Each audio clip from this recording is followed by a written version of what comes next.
Chilling tales for dark nights.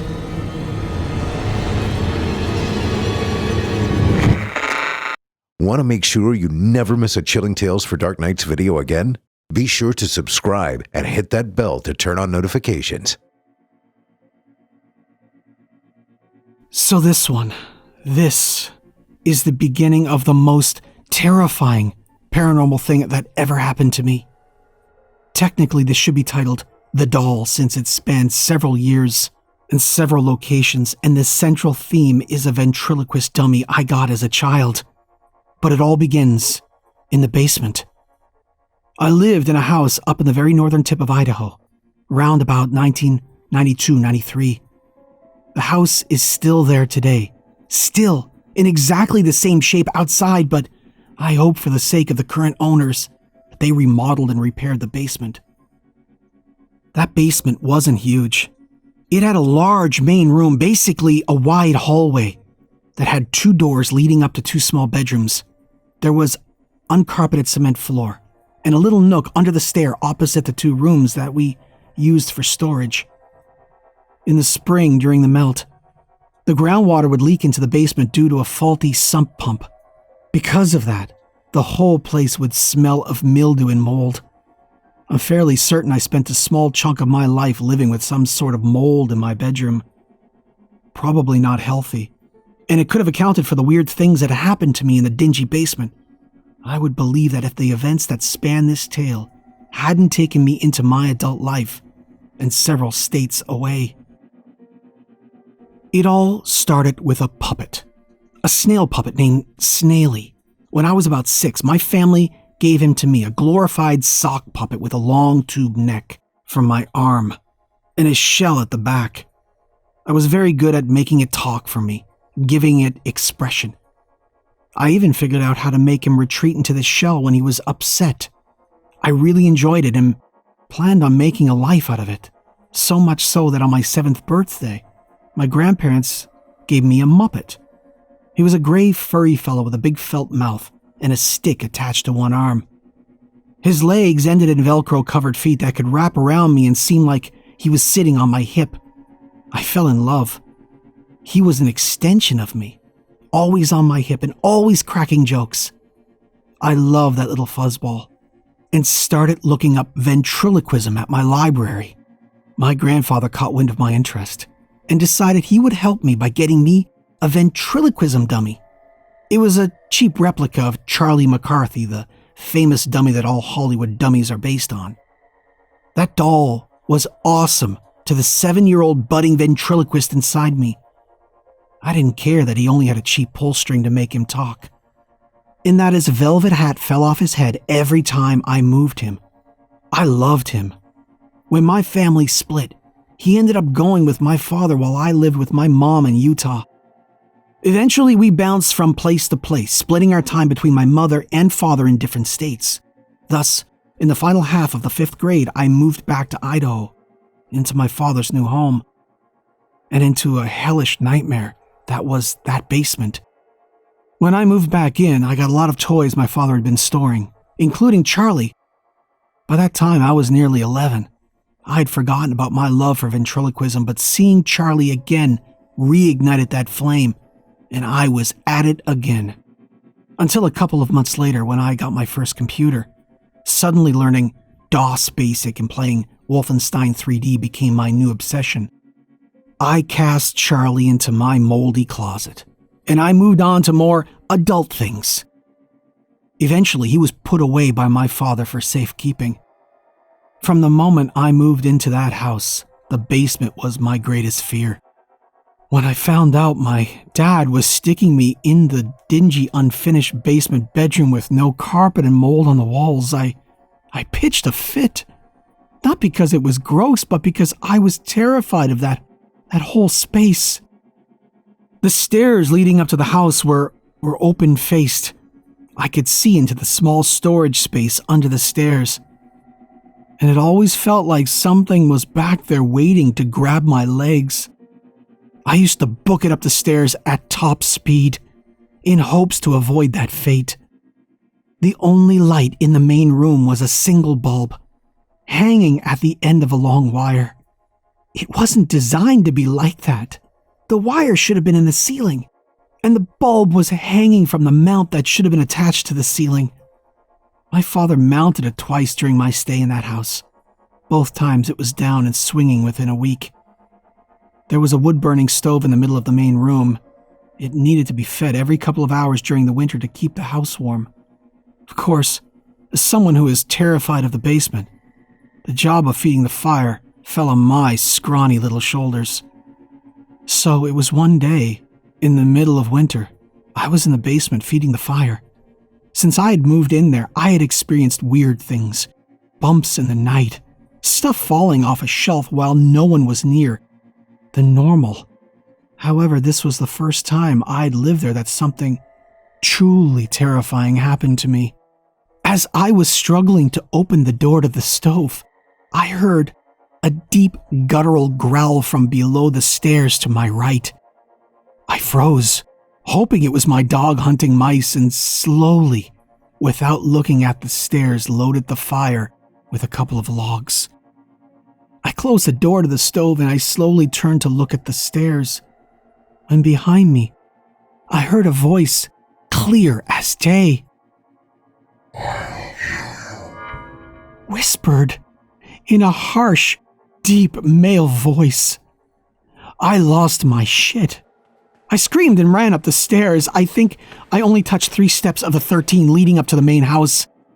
I ran to the back of the house, a new addition, and I huddled under the blankets crying. I never wanted to go back into the basement.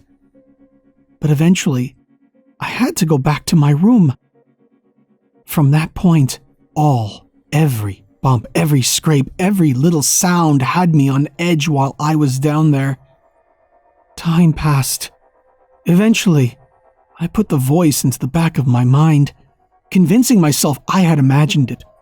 I always had a rational mind, one that I used to explain away all the strange things that happened to me.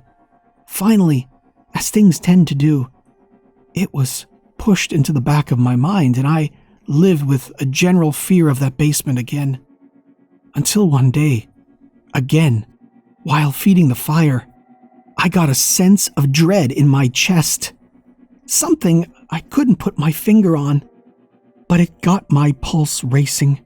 I began to nope it up the stairs, when the one thing I had always feared happening. Something grabbed my leg from under the stairs. I freaked and went lightheaded. I couldn't figure out what was happening. I couldn't decide if this was real or a dream. I know I jumped backwards. I was nearly at the top of the stairs, and I didn't land on a single step on the way down. The way my body twisted as I pulled away from something holding me had me land square on my back on solid concrete. I felt the wind rush from my lungs, and then I passed out. I don't know if it was from the impact or the fear. I just know I lost consciousness. I don't know how long I was out. I do know when I came to, my head hurt more than it ever had in my life. I was dizzy and not fully aware of my surroundings, and I crawled up the stairs and into the main part of the house. I laid down on the couch and I fell asleep. My dad got home a few hours later and he woke me up. I told him what happened. He looked me over for any serious injury before telling me it must have been a dream. I was tired and lethargic for a few days after that, but eventually I felt normal, and I ended up deciding it had to be a dream. Stuff like that didn't happen in real life. Thinking back now on this, I may have suffered a head injury, and I should have gone to the hospital, but my dad was very much the walk it off type. My brother knew of my fears and would torment me as much as possible, jumping out at me or sending me to get things from the basement just because he knew I was afraid. The worst thing he did to me, though, was move my stuff around the room at night. My room didn't have a door, so it was easy to sneak in and move stuff around. He would put my toy chest in front of the doorway, or turn my desk upside down and put my chair on it. Never anything subtle about it. I didn't want to fuel his behavior, so I never got upset about it. I just moved things back. My mom always told me he would grow tired of his pranks if he didn't think that they were working. Old school, don't feed the trolls moment. Eventually it stopped, or so I thought. One night, my brother's prankster spirit came out in full force. I woke up to a loud knock on my closet door. I looked over, and in the light of the nightlight, I could see my dummy Charlie sitting on top of my toy chest, facing me. I laughed a little nervous laugh. Charlie had been put away in a garbage bag with all the other stuffed animals I didn't use any longer. The bag was stored in a shed in the backyard. I was proud of my brother for this effort. This had more subtlety and class than his other pranks, and I fell back to sleep. A while later, I was awoken to another knock, and I sat up hoping to catch my brother doing something else. This time, Charlie was on the floor, sitting upright facing my bed. I rolled my eyes and I sighed. I respected the conviction, but I was too tired to deal with it anymore, so I fell back to sleep. One last time I was woken up. This final time the doll was on my chest. I flipped shit and ran into my brother's room, yelling at him to stop messing with me. The only problem was his room was empty, and it slowly dawned on me that he hadn't been home all day and was planning on spending the night at his friend Nick's house.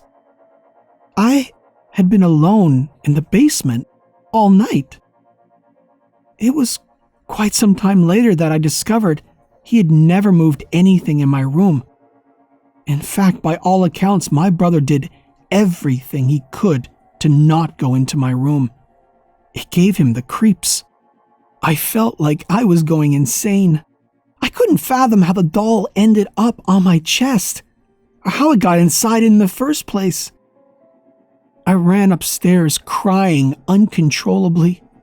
My dad's door was locked, so I climbed onto the couch and I fell asleep with my face buried in fear. The next day, I woke up on the couch and it all felt like a dream. Still, I was done with the basement. I started sleeping on the pull-out couch after that. I don't remember the story I told my dad. Something about the mold bugging me, but I never slept in that room again. Luck was on my side, and the basement started to flood heavily the next few months. I slept in that den for the whole summer. But my dad didn't like the idea of me sleeping on the couch all the time, so eventually he moved my bed and my toys into my sister's room. This was 93, so she would have been 8 at the time.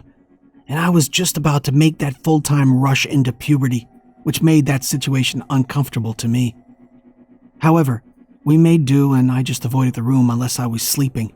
But I had to maintain her bedtime, so I was in bed super early and I didn't like that. I made do by reading under the blankets and playing my Game Boy by the light of my book light. No big deal. I adapted, but I missed the freedom of the den.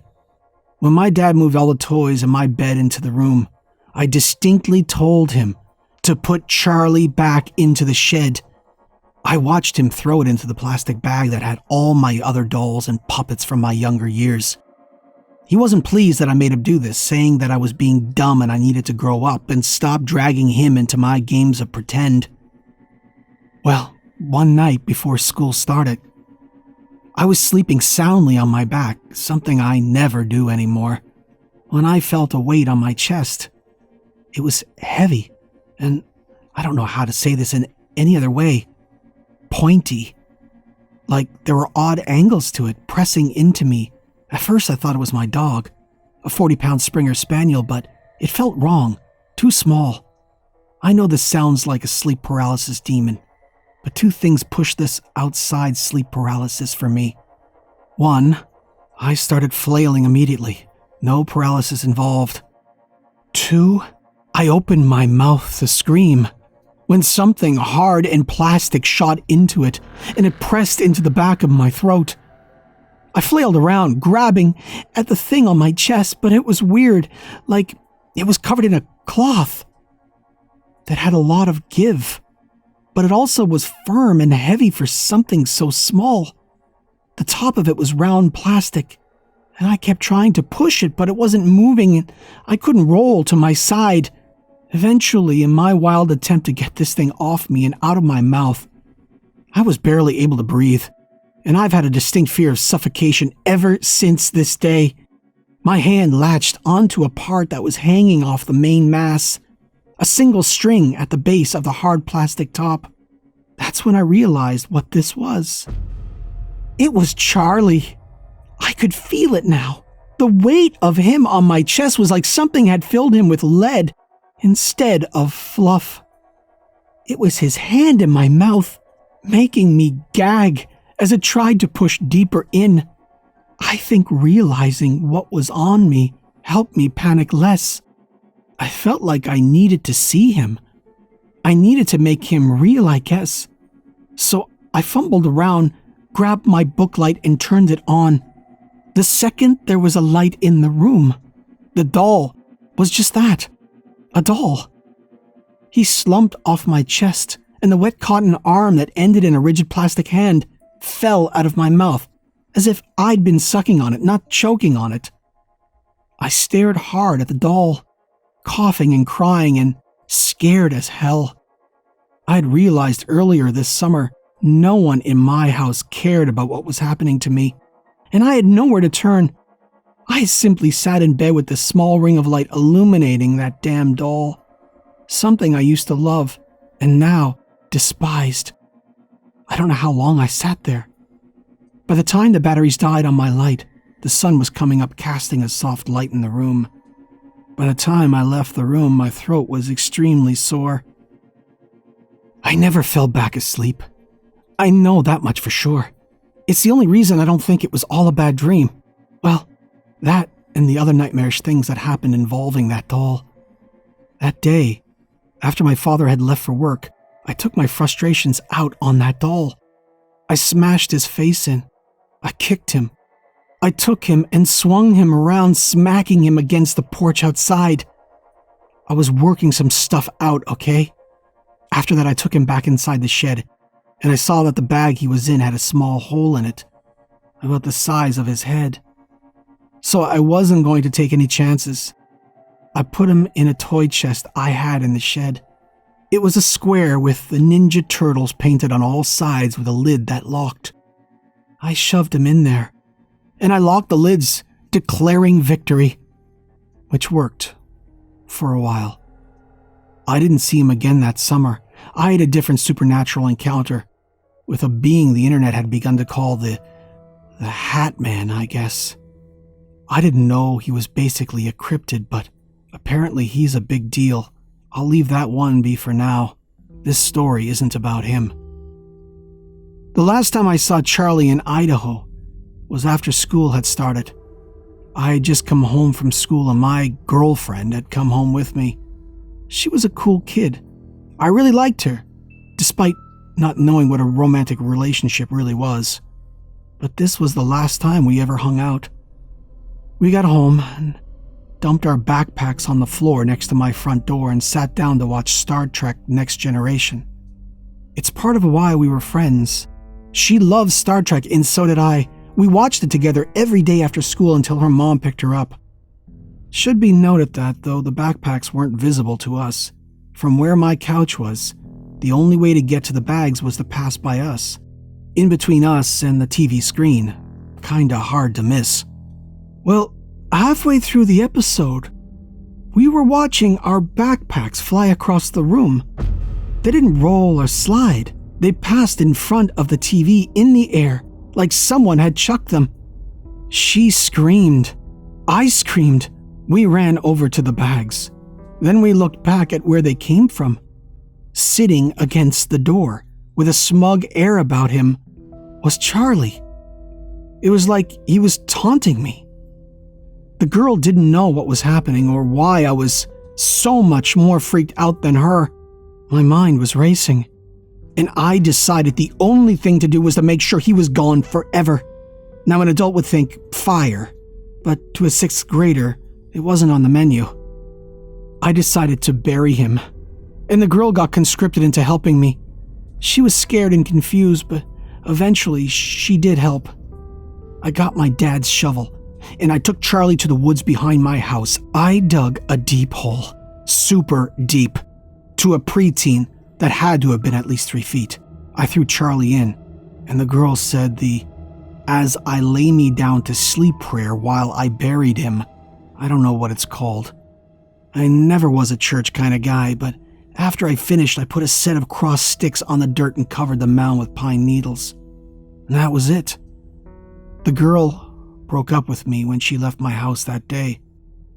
The next summer, I moved back in with my mom, and I never looked back at Charlie or that house again. I never told anyone. Neither did the girl, as far as I know. Not that it'd matter. I never saw anyone who knew me from Idaho ever again. Even when I was back, I didn't run into any old friends. So I grew up, moved to California for high school, met a girl and fell in love, as one does.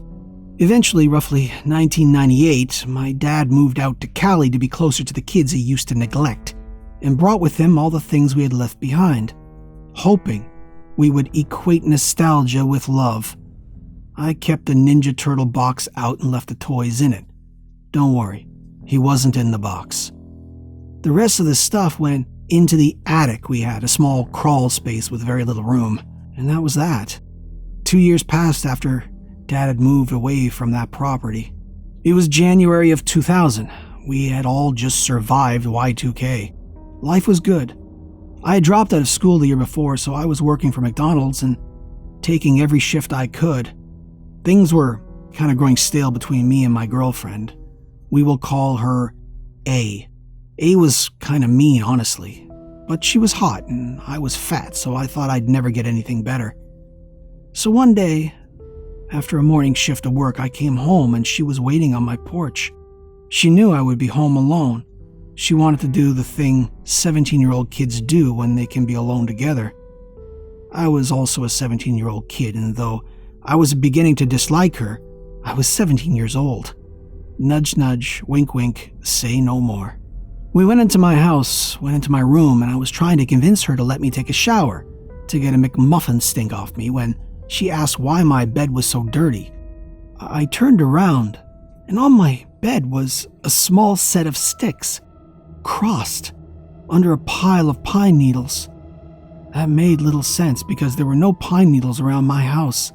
Also, dear listeners, though you've made the connection, I'm sure, I did not. I simply commented on how weird that was, brushed them onto the floor, and did what I had come to do. It was later, after. We were sitting together talking, and she said something about not knowing I had such a cool doll. I followed her gaze. Sitting on the turtle toy box was dear old Charlie. Now, I won't lie to you. I screamed. I got really dizzy and I thought I was going to pass out. I started hyperventilating as a ton of memories all caught up to me at once. The thing is, though, this guy was fresh. He still had his jacket. I lost it years before the whole basement thing. His hat was perfect. He had his monocle and both shoes. A didn't know why I was freaking out so hard. I asked her to check inside his shoe. She said there was white paint inside with my special mark from my last name. I ran over and grabbed him. As I picked him up, I realized what the pine needles meant. I spun around and looked next to my bed where they had been swept off. There was nothing on my floor. I told A, and she started to get why I was so upset. I checked the doll all over. He had the same bald spot. Everything. This wasn't just another doll. This was him. A wanted to know the story, so I explained it to her over my Weber grill. I learned plastic stinks when it burns and leaves a residue at the bottom of charcoal grills. I also learned I wasn't as crazy as I thought. Because as he burned, we both swore. He was screaming. A part of me wants to think it was just the air escaping his head as it melted. But I don't think that's the truth. Anyway, the long-lasting repercussions of those events means I get terrified of any dolls. I can't do ventriloquism. And I can't watch the Goosebump movies, because guess who R.L. Stine based the looks of his haunted dummy off? I swear, everyone steals my life story. Also, my wife, not the girlfriend, bought a Charlie McCarthy doll from Goodwill, just to mess with me. It isn't even the same doll. I've never seen it, and I forced her to leave it at her parents' house across the country. She also laughed at me while I was struggling to find a decent picture of him for this story. That's true love right there. Chilling tales for dark nights.